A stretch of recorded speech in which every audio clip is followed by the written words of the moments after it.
Hello guys, magandang gabi sa inyong lahat. So, tayo ay lumabas, berdeng-berde na naman at maulan ngayon dito sa Yuka, Finland. Yan, napakalakas po ng ulan kanina. Yan, medyo umuulan-ulan pa ngayon. So, dahan-dahan ang driving at susundo tayo kay Mrs. kasi kawawa naman siya kung maglalakad. Linggo ngayon, off tayo. Si Mrs. ay duty. Bukas kami pasok na ulit. Monday. So, busy tayo sa klase, busy sa trabaho, busy sa paghahatid kay Yana, busy sa pag-aaral, busy sa pagsundo kung kani-kaninong mga susundo. Driver lang. So punta tayo kay Mrs. ngayon. Ganda ng panahon, no? Berde-berde, di ba? Uy, mahulog tayo. So yan, akit tayo dito. Ito yung mga dating pinapakita ko na nag-yellow. Yan, ganda ng kapaligiran. Parang nasa Pilipinas lang tayo dito sa itsura ng aming lugar dito sa Yuka, Finland. Nandito po kami sa Yuka, Finland. Malapit po ito sa, malapit na yata ito sa Russia. Ang ganda, no? Berde-berde. So sementado naman to. Ano lang na yung after lang nung winter ay hindi pa natatanggal yung mga parang graba, gravel stone yata ang tawag doon. Gravel stone.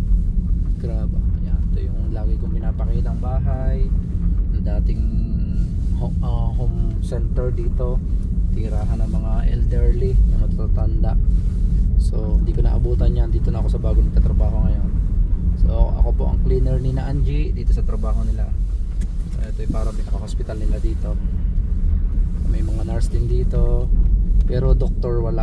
Ang doktor dito on call lang. Tinatawag lang nila kapag may problema kasi malalakas naman yung mga tao dito. Ano lang yung alagain lang talaga, hindi naman yung malakas na talagang nag-ano pa, pero alagain ba.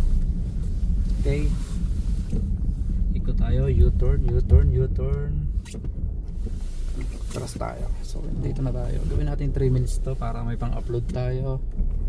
Okay, tendo dala yung basura para matapon bukas. So dito tayo pang parking, standby tayo dito habang sinihintay natin si Mrs. So yun lang, maraming salamat sa palaging nanonood. Thank you for watching. Sa mga dumaraan dito guys, thank you for watching, really appreciated. So nakakatuwa at may nanonood dito kahit ano-ano na lang vlog na ginagawa natin dito. So yun, yung kagandahan dito sa sasakyan natin, naka-standby siya. Pipitikin nyo lang yung brake, aandar na ulit yan. Ayan, diba? Astig. Ayos yung ating sasakyan na nabili. Ito si Citroen C4 Cactus. Ito ay made in Europe. So yun lang, paalam na and bye bye, keep safe always. See you sa ating next upload. Bye bye.